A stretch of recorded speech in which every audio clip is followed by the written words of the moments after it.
예, 이 시간에는 예레미야애가 11장 13절에서 17절까지 말씀을 읽는데 나가는 데까지만 말씀을 나누도록 하겠습니다. 예레미야애가 1장 13절부터 같이 읽습니다. 높은 곳에서 나의 골수에 불을 보내어 이기게 하시고 내 발 앞에 그물을 치사 나로 물러가게 하셨으며 종일토록 나를 피곤하게 하여 황폐하게 하셨도다. 내 죄악의 멍에를 그의 손으로 묶고 얼고 내 목에 올리사 내 힘을 피곤하게 하셨으며 내가 감당할 수 없는 자의 손에 주께서 나를 넘기셨도다. 주께서 내 영토한 나의 모든 용사들을 없는 것 같이 여기시고 성회를 모아 내 청년들을 부수시며 처녀딸 유다를 내 주께서 술틀에 밟으셨도다. 이로 말미암아 내가 우니 내 눈에 눈물이 물같이 흘러내리며 나를 위로하여 내 생명을 회복시켜 줄 자가 멀리 떠났음이로다. 원수들이 이김에 내 자녀들이 외롭도다. 시온이 두 손을 폈으나 그를 위로할 자가 없도다.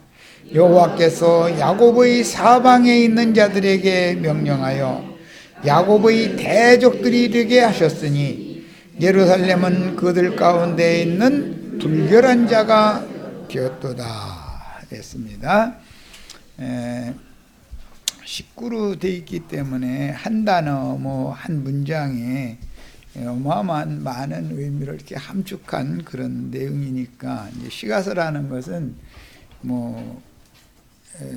사람이 깨달음이 있는 데까지 이제 해석을 할 수 있지만 그보다 훨씬 더 포괄적이고 깊은 많은 의미가 함축되어 있는 것이 시가서입니다. 그러니까 그런 예레미야 애가도 이제 19 전부 시가로 되어 있기 때문에 이런 기본 원리에 대해서 이해하신 다음에 자료 말씀으로 들어갑니다. 1장 13절에 높은 곳에서 나의 골수에 불을 보내어 이기게 하시고 그랬는데 이게라는 건 짓밟게 하셨다라는 뜻이고 골수라는 것은 뼈라는 뜻이에요. 내 뼈 중의 뼈, 살 중의 살이로다 할 때 그 뼈가 두 번 창세기 2장 23절에 내 뼈 중의 뼈요 할 때 거기에 뼈라고 번역된 같은 용어예요. 그러니까 이것은 지금 오늘 우리가 읽은 말씀에서 가장 이제 중요한 요점을 이해를 해야 되는 것은 예루살렘을 이 선지자가 자신과 동의어로 동격으로 표현을 했다라는 걸 알 수가 있어요. 그래서 예레미야 지금 선지자는 예수님에 대한 예표이기 때문에 예루살렘은 예수님의 아내 신분인데 영적으로 지금 표현하는 거예요. 예수님의 아내 신분인데 아내가 수모를 당하는 것은 남편이 가장 큰 수모를 당하는 것이죠. 남편 보는 앞에서 아내가 원수들에게 짓밟혔다, 더럽힘을 당했다 그러면 남편은 차라리 그냥 죽을 수 있으면 죽는 게 낫죠.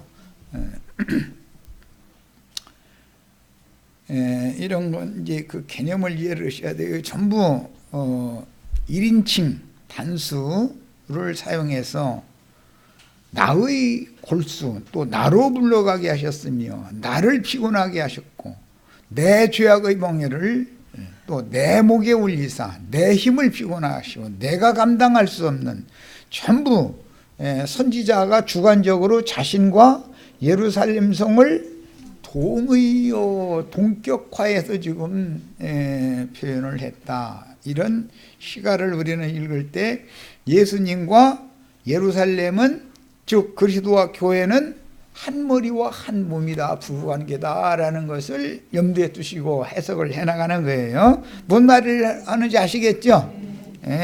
아내가 적에게 수모를 당하면 남편이 사실은 수모를 당한 거예요.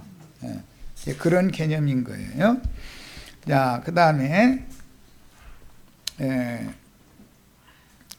그 내 골수에 불을 보내셔서 원수가 선지자를 오히려 짓밟게 이기게 하시고 예루살렘 성이 적군이 군합발로 짓밟힌 것이 수모를 당한 것인데 여호와 영광이 떠난 것이고 선지자를 짓밟게 한 거예요. 예수님이 짓밟힘을 당한 것이죠. 실제로는 이런 것을 비유적으로 표현했어요. 남편과 아내는 한 몸이기 때문에 아내가 악한 자들에게 더럽힘을 당하면 그걸 보고 있는 남편은 자기의 고통이 더 이제 심하다라는 그런 개념으로 시가가 기록되어 있다라는 걸 이해하시면서 읽어나갑니다. 내 발 앞에 그물을 치사 내 뼈에 불을 보내시고 나더니 그 다음에는 발 앞에다가 그물을 쳐서 물러가게 하셨으며 그런데 뒤로 도망을 간 거예요. 앞으로 갈 수가 없어요. 앞에서 불바람이 불으니까 불을 피해서 뒤로 도망을 갔는데 불이 날아다니는 거죠. 지난번에 우리 저 강원도에 큰 불이 났는데 한꺼번에 몇백 미터씩 날아가 버리잖아요. 그런 것은 뭘 상징하는 거예요? 악기들이 그렇게 마귀가 불다스리는 전사가 악기들을 동원해서 이렇게 급속하게 이동한다라는 것을 보여주는 표상이 된 것이잖아요. 성경에는 이런 표현이 굉장히 많이 나와요. 자주 나와요. 그 다음에 종일토록 나를 피곤하게 하여 황폐하게 하셨도다. 예루살렘 성이 무너지고 황폐해지는 것은 선지자의 심령과 마음이 그렇게 되는 것으로 동의어로 동격화해서 지금 시가가 계속 이어지고 있어요. 이 골수에 불을 보내는 이야기를 이해를 돕기 위해서 에가서 4장 11절을 읽고 오겠습니다. 굉장히 이 시가기 때문에 어려운 용법들이 많죠. 우리 지체들은 웬만한 성경 실력 가지고서는 이런 시가를 해석을 다 해낸다는 게 쉽지가 않죠. 자, 4장 11절 한번 유심히 살펴가면서 초기 표시 줄쳐나가면서 읽겠습니다. 여호와께서 그의 분을 내시며 하나님이 분을 내시는 것이 불바람 불게 하는 거죠. 욥기에도 동일한 이런 표현들이 많이 나오죠. 그의 맹렬한 진노를 쏟으시며 시온에 불을 지르사 지금 시온과 선지자를 동격으로 보면서 시온에 하나님이 불을 보내서 불을 질렀는데 선지자는 나의 골수에 불을 보내서 내 뼈가 다 탔다 지금 이렇게 표현을 한 거예요. 그의 분을 내시며 그의 맹렬한 진노를 쏟으시며 시온에 불을 지르사 그 터를 사르셨도다 그랬어요. 시온의 터는 예루살렘 성을 건축한 기초를 말하는 것인데 시온의 터가 불바다가 된 거예요. 이건 좀 이제 어려운 얘기고 계시록으로 바로 연결을 좀 해드려야 되겠어요. 세상을 상징하는 바다는 다시 있지 않고 바다에 불이 붙었죠. 불탄 산을 바다에 던졌더니 바다에 불이 붙었어요. 그랬는데 바다가 다시 있지 않은 대신에 불못이 되었죠. 그러니까 세상이라는 것은 하나님의 심판이 지금 기다리고 있는 거죠. 아직 그런 전체적인 심판이 집행되지 않고 있기 때문에 사람들이 겁없이 하늘로 분주를 모르고 이러고 지금 멋대로 사는 거예요. 그러나 인간 세상의 죄악이 하늘에 미치면 하나님은 때가 차면 반드시 세상을 불로 심판하실 거예요. 이건 계속 반복해서 예언된 말이에요. 노아의 때 물로 심판하신 것은 표적이고 마지막에는 불로 심판하신다 그랬어요.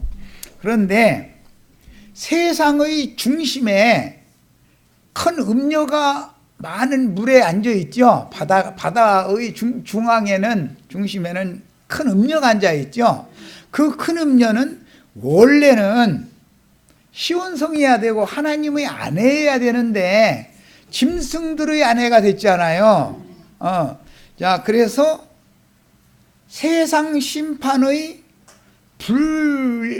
여호와의 불이 세상을 심판할 때 불이 어디에서 뿜어져 나오느냐 하면은 기독교가 세상 심판 지옥불의 중심이 된단 말이에요. 이것을 아셔야 돼. 기독교가 지옥의 중심이다 이거예요. 거기에서 불이 나오는 거예요. 땅속에서 뭐 불이 이렇게 올라와서 용암이 막 솟구치고 이런 건 표상이잖아요.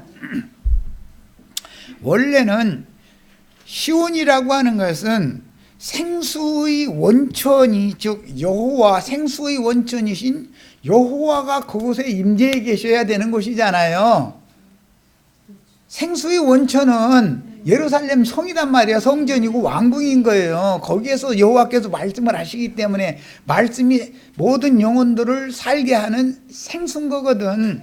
어디에서 나오느냐면 신전에서 나오는 것이고 왕궁에서 나오는 거예요. 지성소의 그룹들 사이에서 여호와께서 말씀하신다 이거예요. 생수의 말씀인 것이죠. 그게 그래야 되는데 그 생수의 말씀이 뿜어져 나와야 되는 예루살렘 시온의 터를, 기초를, 밑바닥을, 예루살렘 성의 기초를 불을 보내가지고 거기서 불을 영원토록 뿜어내게 여호와의 진노가 영원토록 사그라들지 않는다 하는 거예요.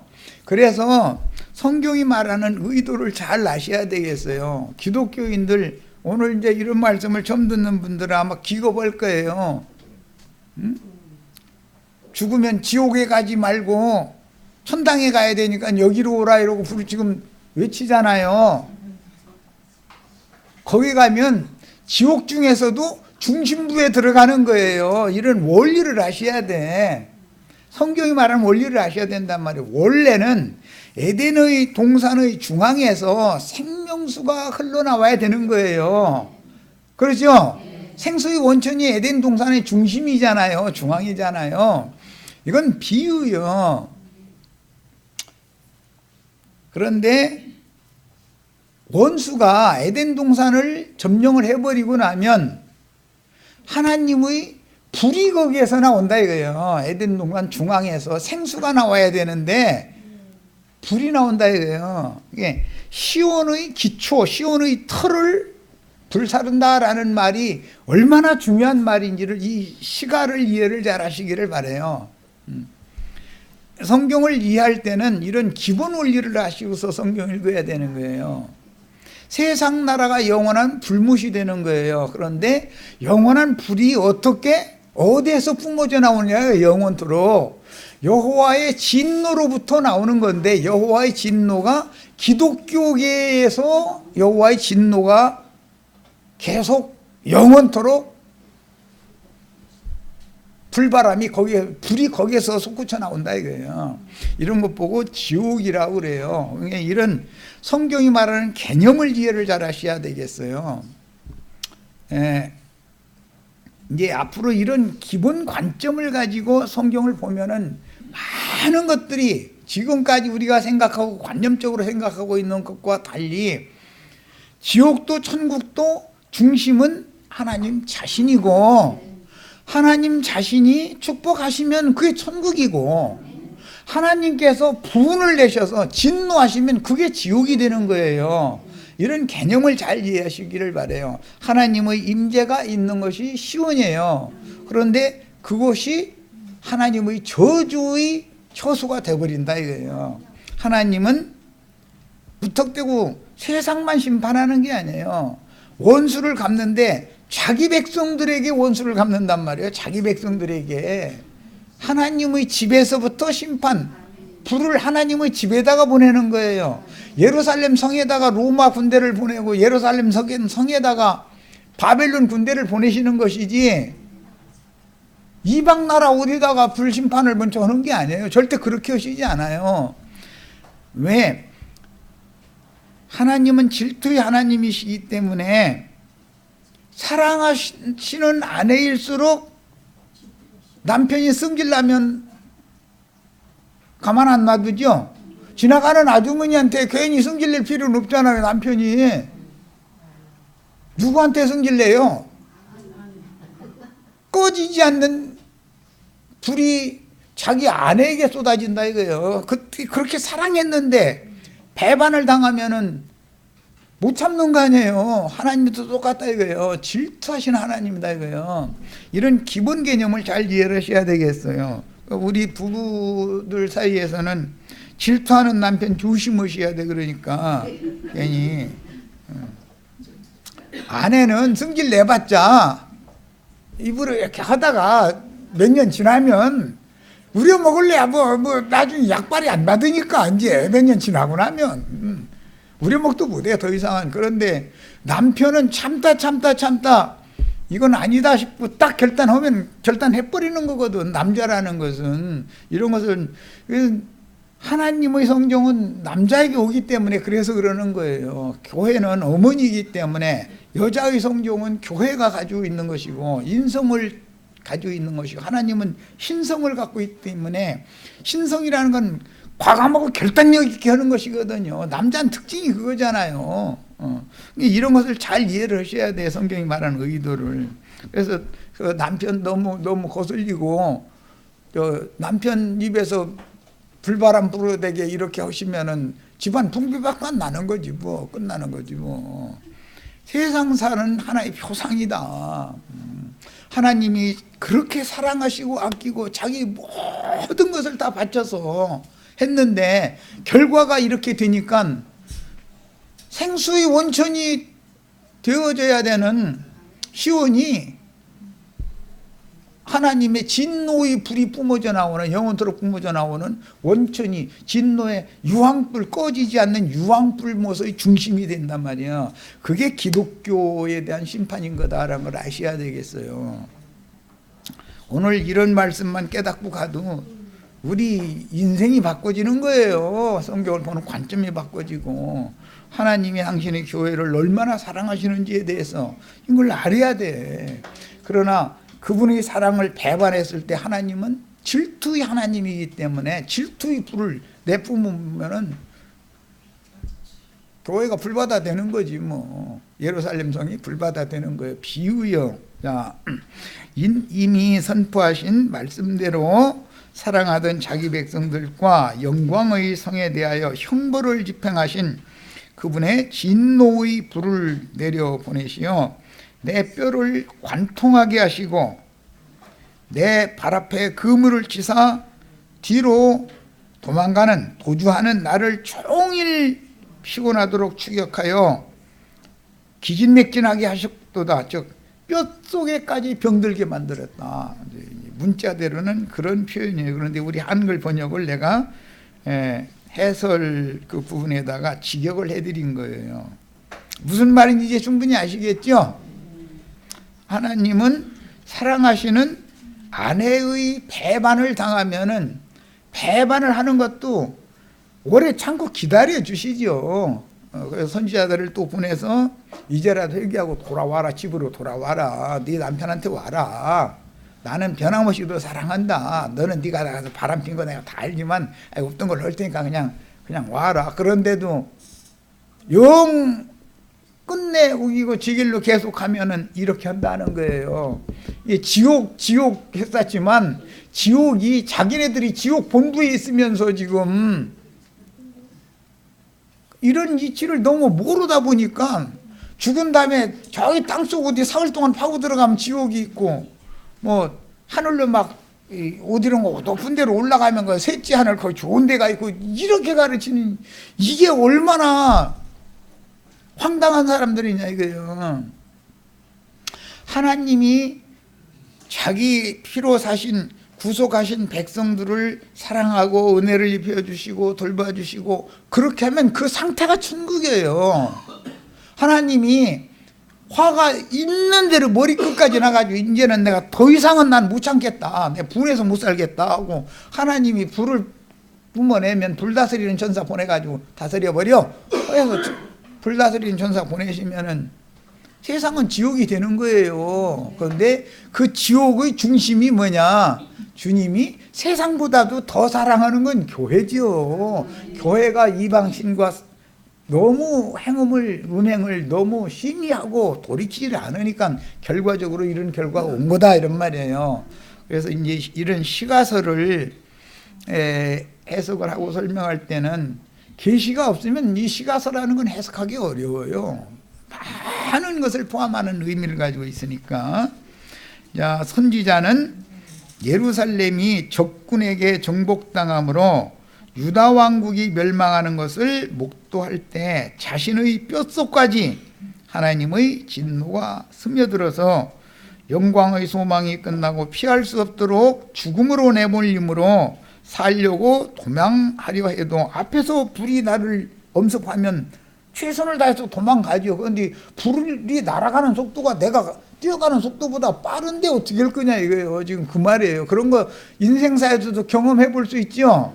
하나님이 그분의 부리시는 천사들을 보내가지고 얼마든지 이렇게 할 수가 있는 거예요. 인간 나라에서 일어나는 것은 하나의 표상이죠. 앞에다가는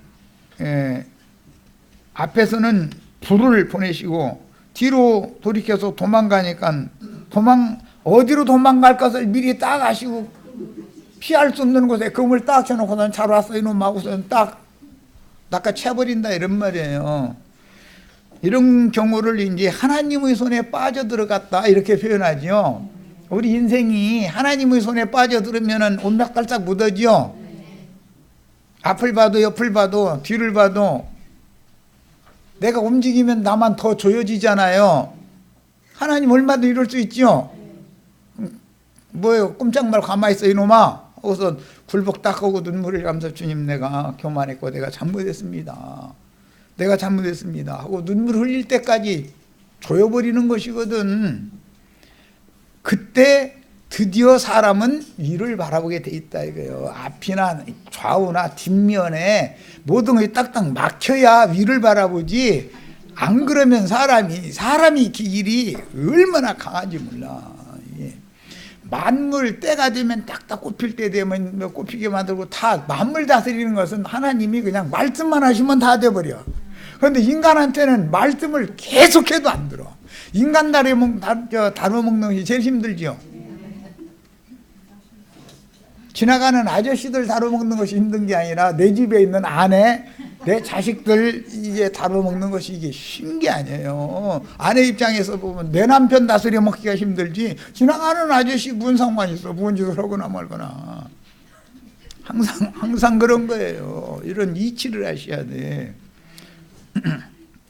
선지자는 유다 왕국과 예루살렘을 자신과 동일시할 정도로 사랑했고, 이 말은 예수 그리스도가 교회를 그렇게 사랑하는 것에 대한 예표다 이거예요. 예레미야 선지자가 자꾸 자신이라고 그러잖아요. 예루살렘의 멸망을. 그러면서 막 자신이 막 내 뼈까지 막 하나님의 진노의 불이 와서 내 뼛속까지 다 불분해서 불이 나를 이기게 한다라는 것은 내가 불다스리는 천사를 내 힘으로는 감당이 안 된다, 지금 그 말이잖아요. 가정에도 회사에도 뭐 하나님 앞에 꼬장꼬장하고 난처하고 고개 빳빳이 들으면은 하나님이 사랑하시는 자녀 또는 사랑하시는 교회 같으면은 그게 빳빳이 들게 놔둬요. 손 좀 봐요.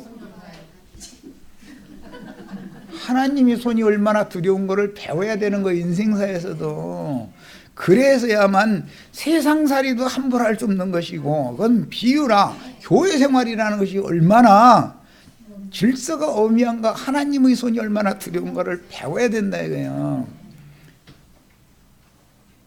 교회가 불바다 돼버리면, 교회가 심판받으면 내 영혼을 어디 가서 안식하고 어디 가서 내 영혼을 맡기고 부탁할 거예요. 내 가정이 깨지면 내가 어디로 갈 거예요. 이런 것과 똑같은 이치다. 그 다음에 이 이제 내용은 누가복음 19장 41절로 44절에 보면 예수님의 마지막 한 주간 감람산에서 예루살렘 성으로 들어가다가 예루살렘에 가까이 이르렀을 때 탄식하면서 울면서 예루살렘아 예루살렘아 네가 오늘날 네가 평화에 관한 교훈을 네가 바로 깨달았다면 얼마나 좋았겠냐 해가면서 눈물을 흘리시는 말씀 나오죠. 주님과 그 배필된 교회가 서로 화평한 가운데 서로 사랑을 나눌 때 얼마나 행복해요. 모든 것이 부족함이 없잖아요. 그런데 남편을 계속해서 거스리고 대적하고 반역을 일삼고 이렇게 하면은 하나님이 더 이상은 못 참겠다 싶으면 이때 당시에는 바벨론 군대를 보낸 거지만 예수님 때에는 로마 군대 보내가지고 불바람 불게 만들어 버리는 거예요. 그럼 홀딱 다 타버리는 거예요. 이런 것을 아셔야 돼. 이것은 개인의 인생에서도 인생 경영을 잘못하면 내 인생 완전히 불타버릴 수 있죠. 불바다 속에 던져질 수 있죠. 이런 두려움을 가지시기를 바라요. 당연히 준 얘기는 축복은 안 해주고 날마다 이렇게 막 엄포만 놓으시는 건물 같다고 이러시지 말고 하나님의 두려우심을 배워야 돼요. 하나님을 두려워할 줄 모르는 사람은 방자하게 행하게 마련인 것이거든. 하나님의 진노로 인하여 보내신 징벌의 불은 바벨론 군대를 예루살렘 성의 왕궁과 성전 속까지 들어가게 하심으로 하늘의 불을 다스리는 천사를 선지자의 뼛속 골수에까지 밀려들게 화기가 막 선지자의 뼛속에까지 막 그 뜨거운 불기가 몰려오게 만들었다는 거예요.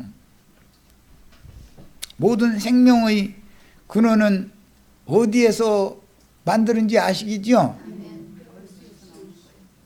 남자의 골수에서 진액을 추출해가지고 정액을 만드는 거예요. 정자를 그렇게 만드는 거예요. 그래가지고 보관소에다 딱 보관했다가 필요할 때 가서 딱 안에 태에다가 딱 옮겨 심도록 이렇게 하나님이 하시는 거예요. 이런 원리를 해야 돼. 세상사 아무것도 아닌 것인 것 같지만 그게 아무것도 아닌 게 아니에요. 하나님이 생명의 근원자이신 하나님이 우주 경영을 어떻게 하는지를 우리의 삶 가운데 진리가 어디 먼데 가야 있는 게 아니잖아요. 나의 삶 가운데 늘 진리가 나와 진리신 하나님이 나와 함께 하는 거예요. 무지한 사람들이 못 알아들으니까 이게 문제인 거지. 그래서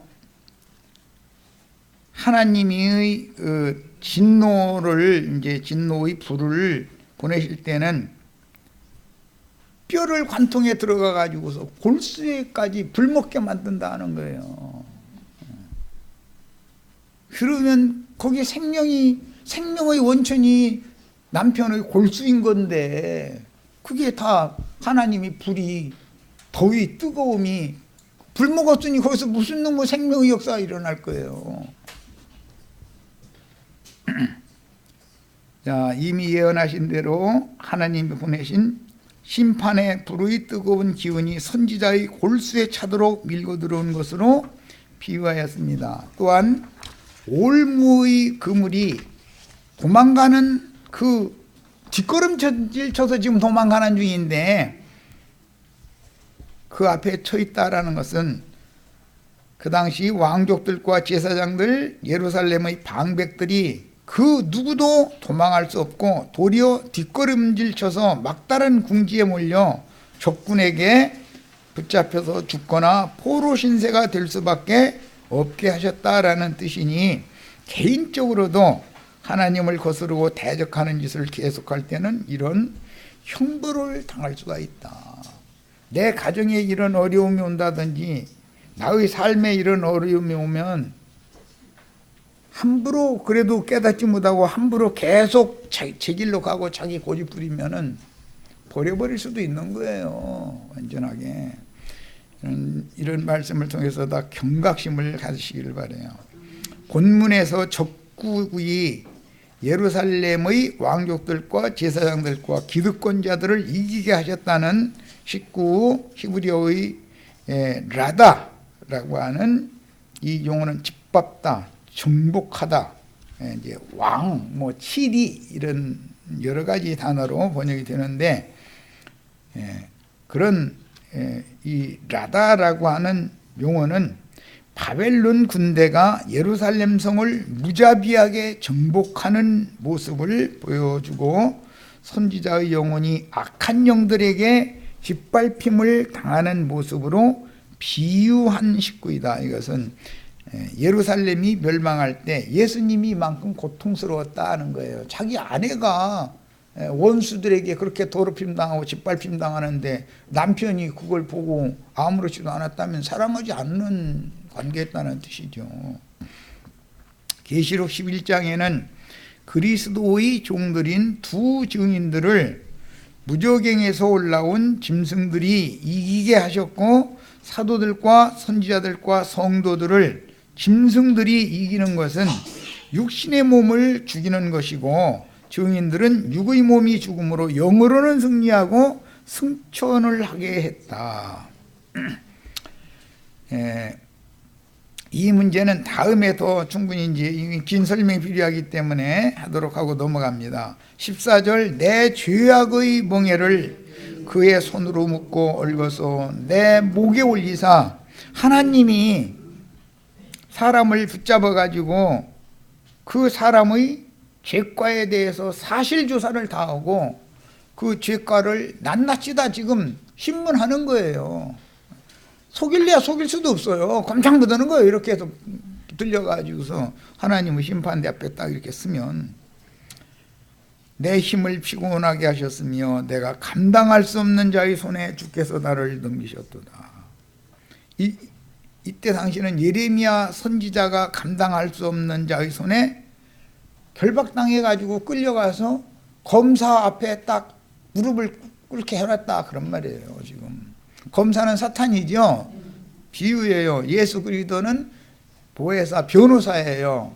그 사탄은 송사하고 예수님은 변호하고, 재판장이신 말씀께서 재판석에서 양편의 그 논증을 다 들어본 다음에 최후 판단을 내리는 거예요. 이제 법정 용어들로서 감당할 수 없는 자의 손에 넘긴다라는 것은 우리가 인생사에서 누구나 다 경험을 해보는 문제다.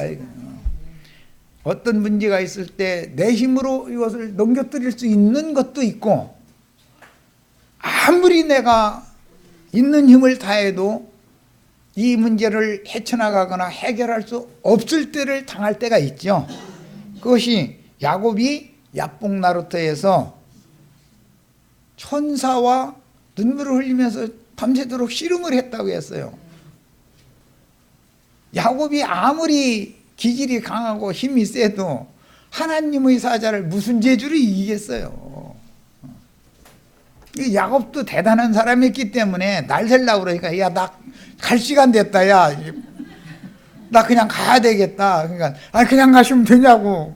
그래서 붙들고 늘어지니까 다리 몽둥이를 분질러 버렸다는 거잖아요. 이제 우리 번역에는 뭐 나처럼 이렇게 모지락스럽게 얘기한 것은 아니고, 환도뼈 큰 힘줄을 쳐버렸다는 거예요. 환도뼈 큰 힘줄이 뭔지 다 아시죠? 자매님들이 애 낳는데 뭐 그것도 몰라가지고 그래 안 되지. 환도뼈 큰 힘줄을 쳤다는 건 육의 생명은 이제 끝났다 그 말이에요. 이게 환도뼈 큰 힘줄이 침을 받으면 병신된 거 아니에요. 병신이 자식 낳을 수 있어요, 없어요? 그날 이후로는 못 낳는 거 이제. 환도뼈 힘줄이 침을 받아버렸으니 어떻게 할 거예요? 육의 생명은 그날부로 끝났다 그 말이에요. 이제 그럼 그 다음부터 사는 것은 위에서 주시는 영적 생명으로 살게 만들어놨다 이거예요. 그래서 지팡이를 의지해서 살았다 이런 거예요. 그 전까지는 지팡이를 의지할 필요가 없어요. 뭐 자기 그냥 뭐 지팡이는 손에 들고 괜히 다니고 질질 끌고 다니는 거지 뭐. 지팡이한테 자기 자신을 의지할 필요가 없으니까. 그래서 그날 이후로는 육으로 볼 때는 죽는 날까지 전원자로 살았다는 절름발이로 우리 형제 자매도 이런 축복을 다 받으시기를 바래요. 이것이 축복이요 사실은. 사울의 손자 무비보셋도 요나단의 아들 무비보셋도 절름발이가 됐죠. 그래서 왕의 상에서 왕자와 똑같은 대우를 받으면서 왕의 상에서 먹는 거예요. 오늘 우리가 왕의 상에 왔죠 지금. 여긴 사내 진미만 먹는 동네 이 동네는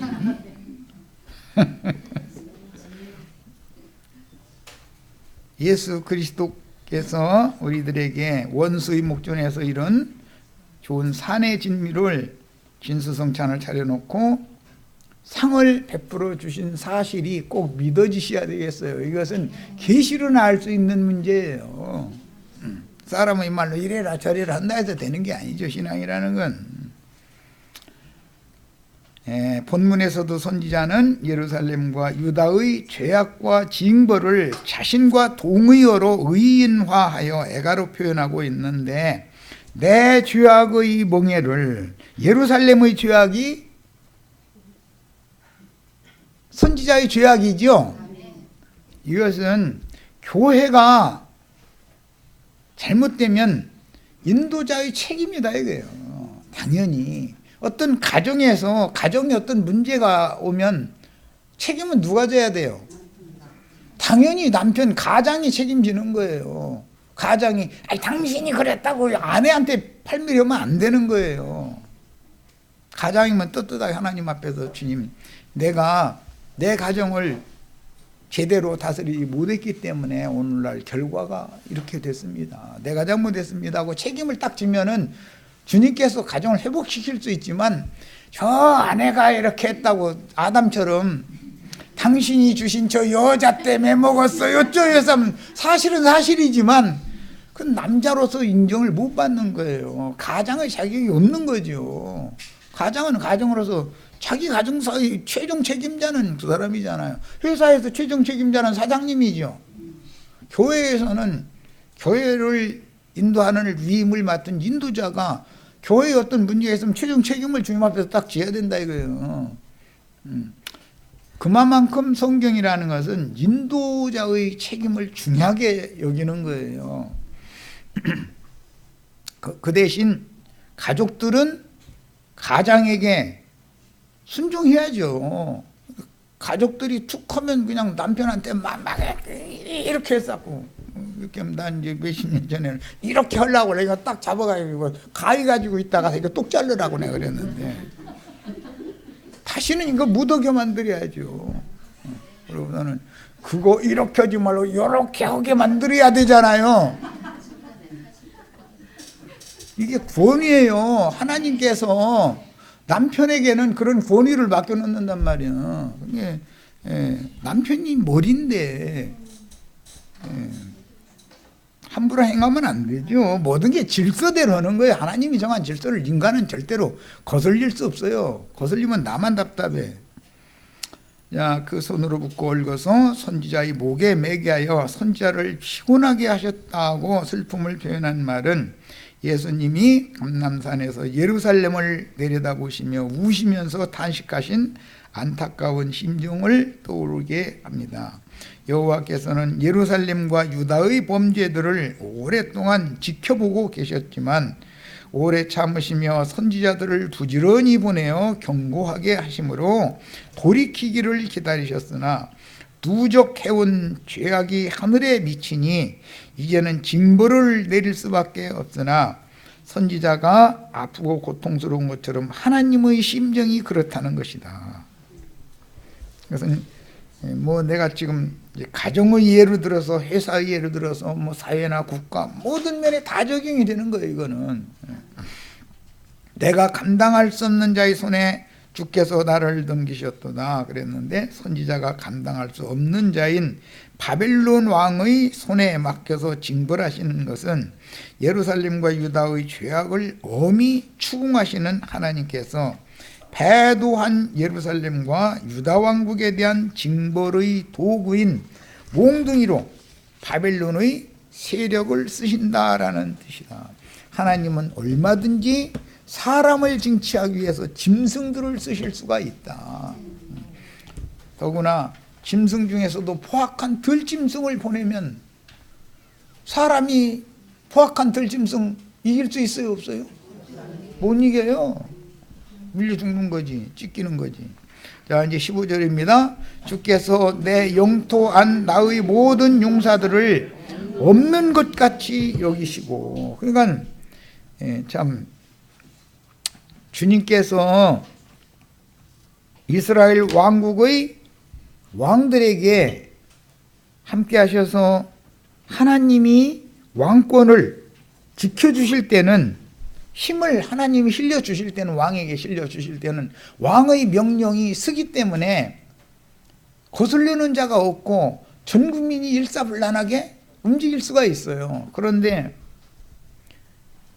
가까운 데서부터 반역이라는 것이 일어나는 것이지 멀리서 일어나는 게 아니에요. 영이 안 쓰는 거예요. 대통령이 청와대에서 말씀하셔도 장관들이 한 귀로 듣고 한 귀로 새. 그러면 지방수령들이 들을 거요, 국민들이 들을 거요, 누가 들을 거요? 그럼 그 나라는 끝난 거다 이거예요.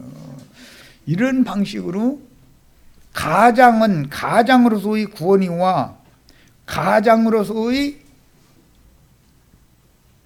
힘을 하나님께서 실려주시지 않고 아내가 거스리고 자식들이 거스리고 나중에는 가장이 뭔 얘기를 해도 세상 말로 씨알이도 안 맥힌다 이제 이렇게 되는데, 그렇게 되면 그 가정 끝난 거예요. 풍비박산 되는 거예요. 작은 가정으로부터 시작해서 사회도 그렇고 나라도 그렇고 항상 하나님께서 그 나라의 국가 지도자, 사회는 사회의 지도자, 교회는 교회의 지도자에게 주님의 은혜가 함께 계실 때는 교회가 든든히 쓰고 모든 영혼들이 머리를 기대고 쉴 수가 있는 거예요. 고통스럽고 어려운 문제가 있어도 교회에 가면 위로의 말씀을 듣고 격려하는 말씀을 듣고 새 힘을 얻어서 인생을 또 세상을 이겨가면서 또 견뎌나가고 살 수가 있어요. 그러나 마음 둘 곳이 없다, 교회를 떠나서 어디에도 나는 마음 둘 곳이 없다 그러면 하나님이 나를 버렸다는 뜻이다 이거예요. 이게 이런 것을 잘 이해를 잘 하시기를 바라요. 여기에서 이제 중요한 용어가 사용이 됐는데, 나의 모든 용사들을 없는 것 같이 여기시고, 이 말은 예루살렘의 역사적으로는 예루살렘 군대들은 있으나 마나다 이게 오합지졸이다 이거예요. 일사불란한 이 체제, 이 명령 체제, 지휘 체제가 쓰지를 않는 거예요. 서로가 어떻게 하면 도망가 가지고 나라도 살아남을까 이 생각만 서로가 하고 그 성이 지켜지겠어요? 그런다면 성회를 모아 내 청년들을 부수시며 그랬는데, 이 성회라는 말은 창세기 1장 14절에는 계절이라고 그랬죠. 사시와 절기, 네 계절이, 사시라는 말은 네 때라는 말은 네 절기라는 말이에요. 일자와 연한과 사시 이를 이루라 했다. 그 사시라는 게 계절이라는 말이에요. 이 용어가 이게 절기제라고 하는데 쓰는 말에 모에드라고 하는 용어인데 절기라고 하는 것은 감사하고 서로 즐기는 게 절기 지키는 거죠. 특히 추수가 마치고 나면은 가을철의 절기라는 건 추수감사절이라고 그래가지고 절기를 다 지키는 거잖아요, 이스라엘 백성들이. 예. 그런데 예루살렘의 영토에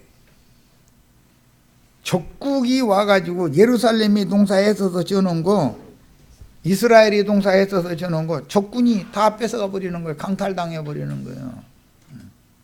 그러고 오히려 적이 나는 수고만 하고 적이 와서 잔치 벌려 추수감사를 적이 하고 있는 거예요.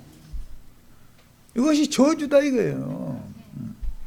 그래서 국력이 쇠한 유다의 군대는 바벨론 군대를 당할 수 없었다라는 뜻이니, 나라가 강성할 때, 즉 다윗과 솔로몬 때는 그 주변 어느 나라도 감히 유다의 군대를, 군대라고 그랬는데 오타가 나왔네, 군대를 대적하지 못했으니 유다의 수호신이 주변국들의 수호신을 제압하고 왕권을 강력하게 뒷받침해 주심으로 지금까지는 나라를, 사실은 하나님이, 이스라엘의 하나님 여호와께서 그 나라를 지켜주셨기 때문에 그 나라의 국력이 이렇게 강할 수가 있었던 것인데, 하나님을 계속해서 대적하니까 하나님이 이스라엘의 수호신을 거둬버린다 이거예요. 그러면 바벨론의 수호신이 바벨론 군대들을 데리고 와서 점령해버린다 이런 말이에요. 그것은 내 개인의 신앙 양심, 내 마음의 생각으로부터 시작해서 내 가정, 그 사회, 그 나라 전체적으로 다 적용이 되는 이야기인 거예요. 개인적으로도 나의 마음과 생각을 빛의 천사가 지켜주셔야만 내가 보존될 수 있죠. 내 가정과 사회와 나라를 빛의 천사들을 보내어 지켜주셔야만 안전하게 보존될 수 있는데, 내 영혼의 보호처인 교회를 지켜주셔야만 약물이, 영혼들이 평안하고 안정적으로 주님의 은혜를 누릴 수가 있다라는 것을 보여준다. 제일 중요한 건 교회인 거예요. 교회가 하나님의 은혜가 떠나서, 즉 촛대가 옮겨진, 불 꺼진 교회는, 어둠만 가득한 교회는 내 영혼을 거기에 맡기면 안 되잖아요. 그렇다고 세상에서도 힘들고 세상 신들에게, 세상 잡기들에게 늘 시달림 당하는데 내 영혼이 어디에 가서 위로도 받고 격려도 받고 쉴 거냐 이거예요. 교회라는 것이 뭔가를 잘 아시기를 바라요. 하나님의 권속들이 모이는 하나님의 집이다 이거예요. 여기가 교회라는 것이 뿐만 아니라 하나님의 왕국 나라인 거예요. 이만큼 교회에 대해서는 이상이 분명해지셔야 되겠어요.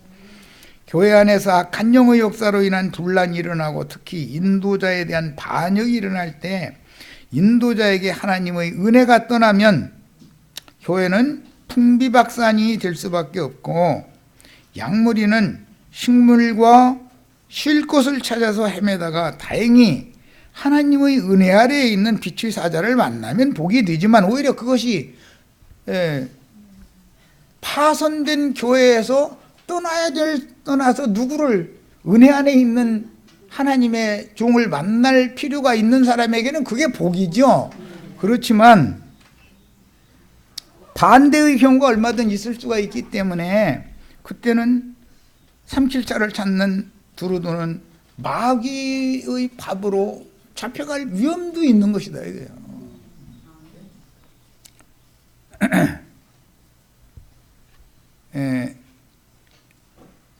여기까지 해서 마쳐야 되겠네. 시간이 50분 다 됐네. 예.